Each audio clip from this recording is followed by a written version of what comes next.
여러분 안녕하십니까? 채널K 뉴스입니다. 뉴욕 한인회관에 평화의 소녀상이 세워졌습니다.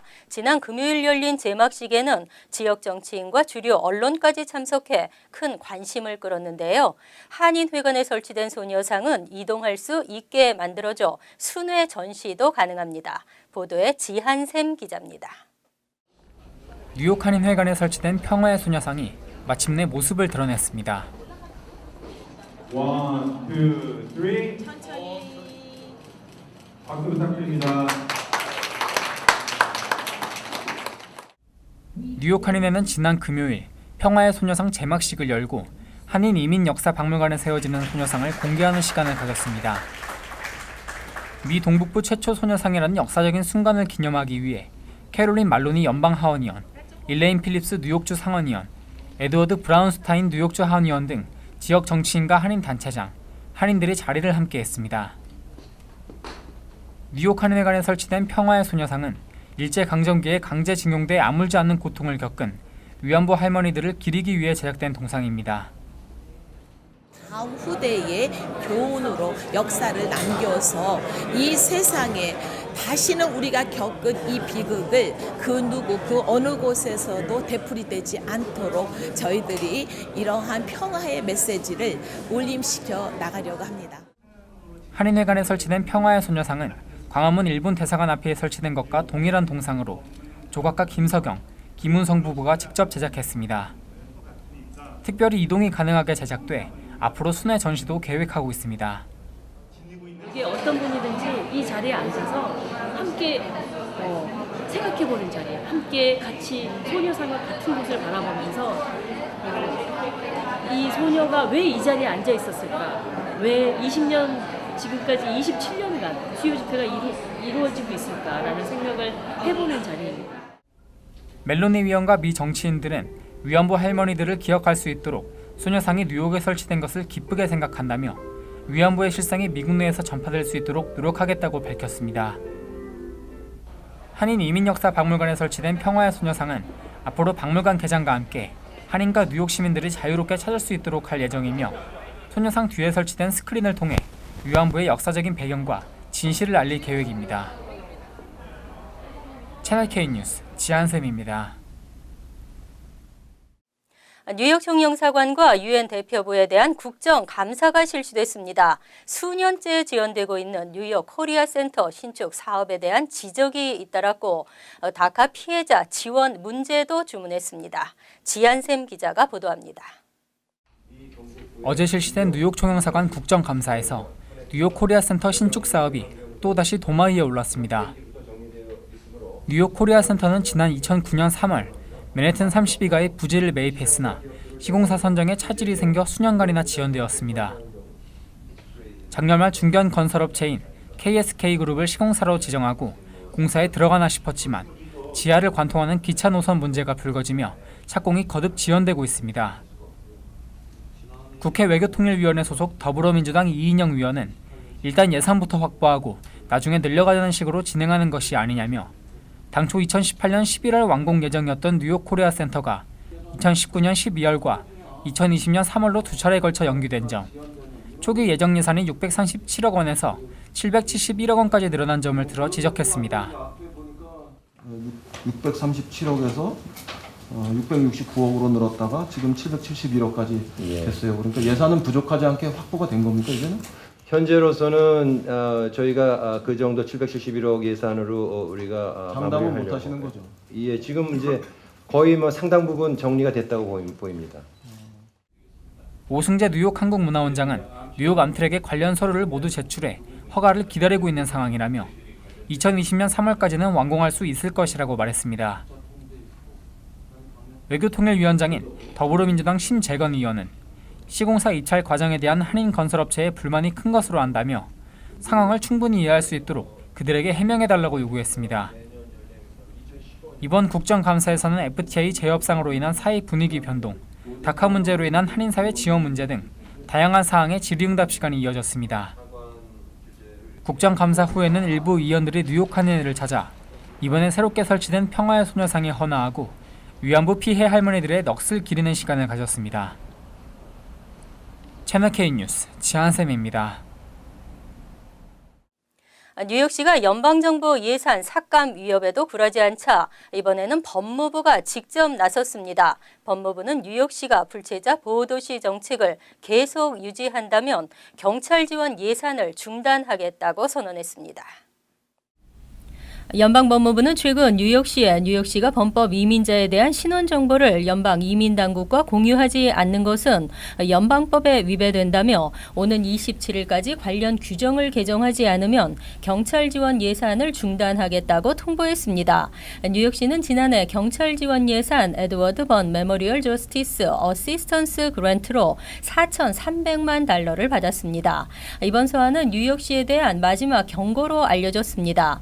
뉴욕시는 주요 강력 범죄가 아닌 이상 일반 범법 이민자의 신원 정보와 신병을 ICE에 넘기지 않으며 뉴욕시 모든 사법기관과 정부기관은 이민자의 신분 정보 등을 묻지 못하도록 하고 있습니다. 그럼에도 ICE는 법원에서 이민자들을 강제로 체포하고 연행하고 있습니다. 트럼프 대통령의 불체자 보호도시 제재가 법적 한계에 부딪히자 법무부는 자체적으로 경찰 지원 예산 중단을 선택한 것입니다.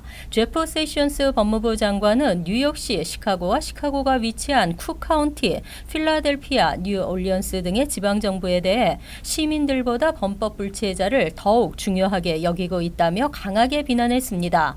빌 드블라지오 시장은 이에 대해 법적으로 대응할 준비가 돼 있다고 밝혔습니다. 매분이 프로그램에 대한 개선안이 발표됐습니다. 닫혀져 있는 매분이 프로그램이 다시 열릴 수 있을지 귀추가 주목되고 있습니다. 13일 정치 전문 매체 더힐은 제임스 매티스 국방장관이 지난해 중단된 매분이 프로그램 회생을 위해 노력하고 있다고 말했다고 전했습니다. 매티스 장관의 발언 이후 매분이 프로그램이 계속 유지될 것이라는 전망이 나오고 있습니다. 2008년부터 시행된 매분이 프로그램은 2016년 9월 30일 시효가 만료되면서 위기를 겪었지만 1년 연장이 결정됐고 그동안 만여 명의 외국인이 미군에 입대했습니다. 매분이 프로그램은 기초 군사 훈련을 마치면 영주권 절차 없이 바로 시민권을 획득할 수 있어 이민자들에게 인기가 많았습니다. 하지만 외국인 입대가 안보에 잠재적 위험이 될 수 있다는 주장이 제기되면서 신원조회가 대폭 강화됐고 1,800명의 입대가 전면 취소될 위기에 놓였습니다. 특히 이 중 1,000여 명은 입대 대기 기간 중 비자가 만료돼 입대 결정이 취소되면 즉각 추방 위기에 처하게 됩니다. 국방부는 같은 날 영주권 소지 입대자들의 신원조회를 대폭 강화하는 규정 개선안을 발표했습니다. 입대 후 기초 군사 훈련을 받기까지 최대 1년이 소요될 것으로 보입니다.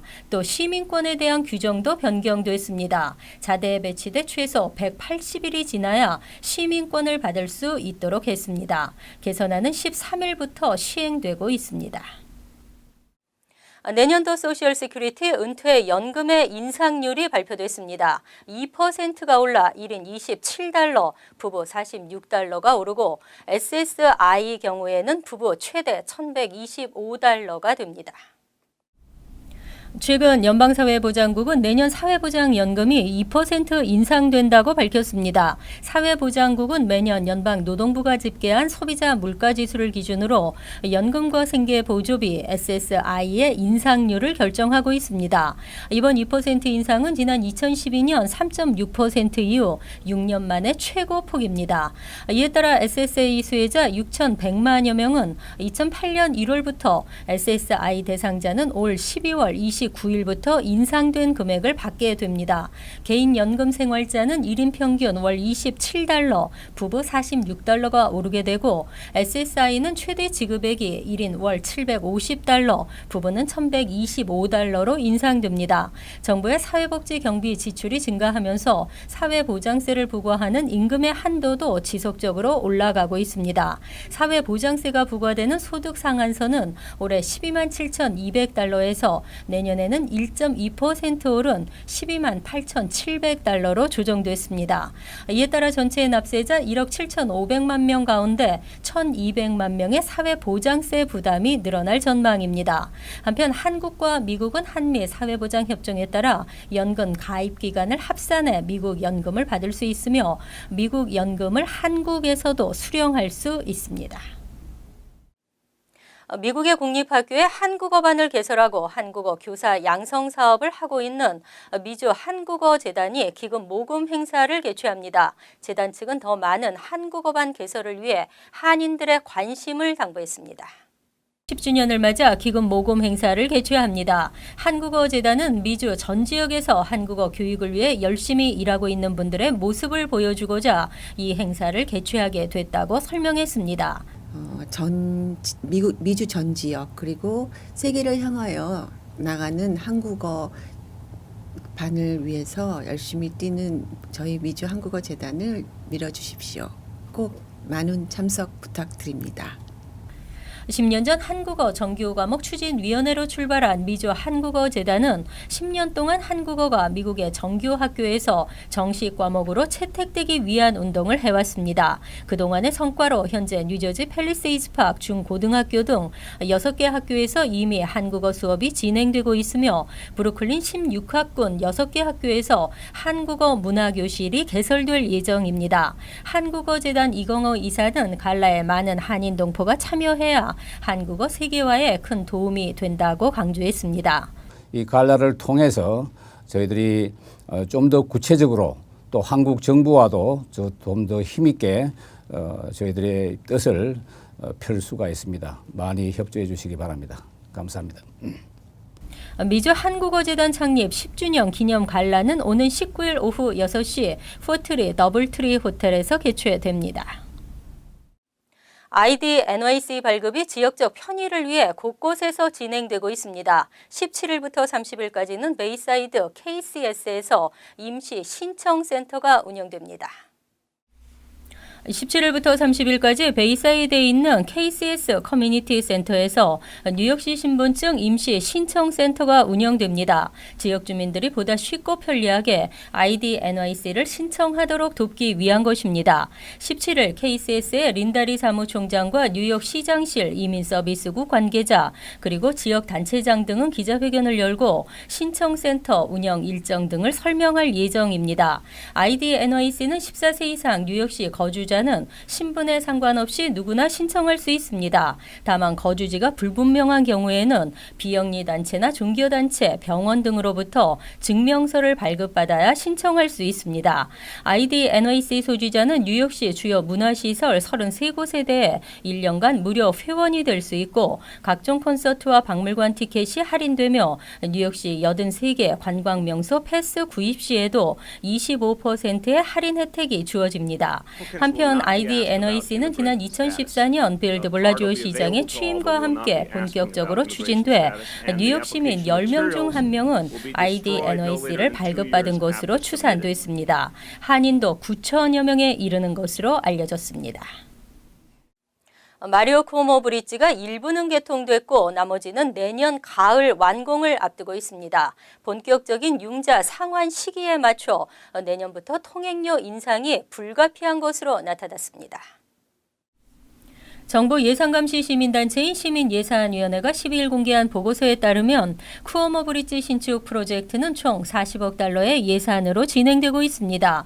이 40억 달러는 뉴욕주 사회 기반시설 예산, 연방교통부의 융자, 뉴욕주 스로웨이 채권 등인데 전체 프로젝트가 마무리되는 내년부터는 상환해야 합니다.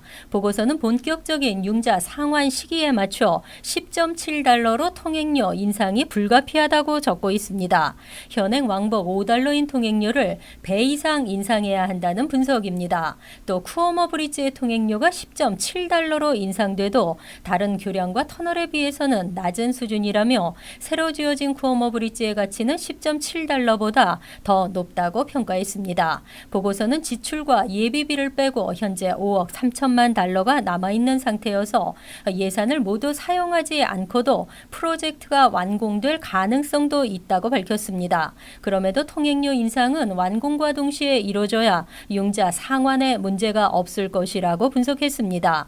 이에 대해 지역 정치인들과 주민들은 지역 경제에 큰 타격이 될 것이라며 반대하고 있습니다.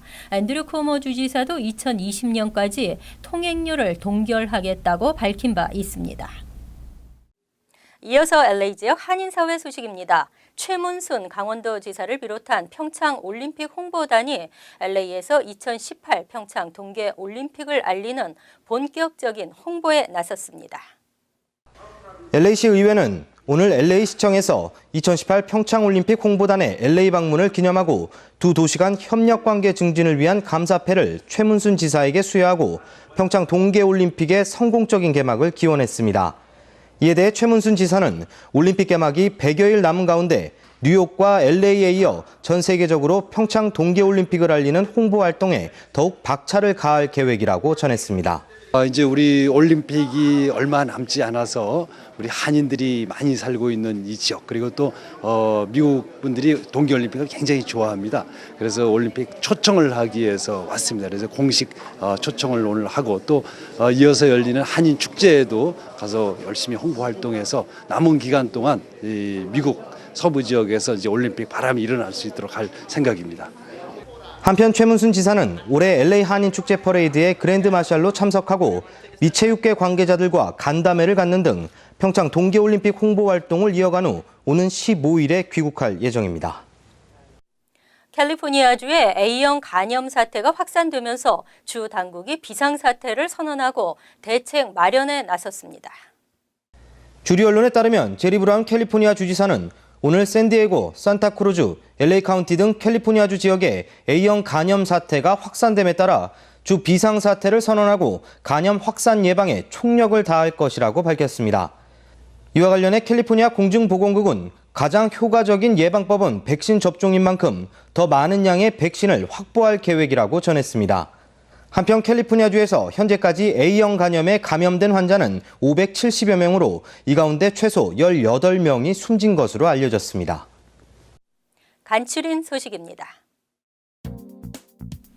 14일 오전 7시 러가디아 공항 터미널 B에서 미시간주 파밍턴 거주 70세 존 박 씨는 항공사 직원과 항공 화물 비용 $50를 두고 언쟁을 벌이던 중 카운터에 가방을 내려놓으며 가방 안에 폭발물이 있다고 말했습니다. 직원이 가방을 가져가라고 소리쳤으나 박 씨는 가져가지 않았고 폭발물 처리반이 출동했으며 공항은 폐쇄되고 승객들은 대피하는 소동이 벌어졌습니다. 박 씨는 현장에서 체포됐습니다. 홈커밍 주말 행사가 한창인 14일 밤 버지니아 주립대학에서 총격 사건이 발생했습니다. 당국과 지역 언론에 따르면 총기 난사로 즉각 경찰이 출동해 캠퍼스를 폐쇄하고 범인을 수색했으며 한 명은 위독한 상태입니다. 용의자는 흰색 스웨터를 입은 남자인 것으로 알려졌습니다.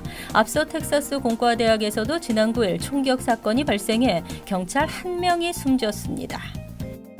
2017 법조계 동향 보고서에 따르면 뉴욕주의 시간당 평균 변호사 수임료는 $297로 전국에서 최고를 기록했습니다. 다음은 커네티컷주 $296, 워싱턴 DC는 $292로 조사됐습니다. 뉴저지주는 $272로 6번째 이름을 올렸습니다. 뉴욕시는 도시별 평균 변호사 수임료 순위에서도 $344로 가장 높았습니다. 우버 이용객 수가 처음으로 옐로캡을 넘어섰습니다. 뉴욕타임즈에 따르면 지난 7월 한 달간 우버 이용 건수는 모두 28만 9천 건으로 옐로캡 이용 건수 27만 7천 건을 초과했습니다. 옐로캡 운행이 적은 맨해튼 이외 보로 지역에서 우버 이용이 급증했기 때문으로 분석됐습니다. 특히 퀸즈의 세인트 알반스의 경우 주중 이용객이 지난해에 비해 3배 이상 급증했습니다. 환율과 증권 소식입니다.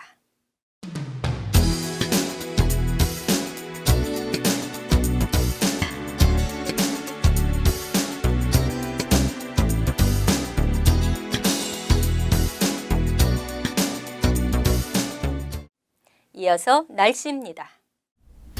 화요일은 맑고 화창하겠지만 쌀쌀하겠습니다. 1년 전 10월 17일은 화씨 81도까지 오르며 더웠지만 내일은 낮 최고 기온은 60도, 섭씨 16도, 밤 최저 기온은 48도, 섭씨 9도로 예상됩니다. 수요일은 화창하겠고 완연한 가을 날씨를 보이겠습니다. 목요일은 높고 맑은 가을 하늘이 펼쳐지겠습니다.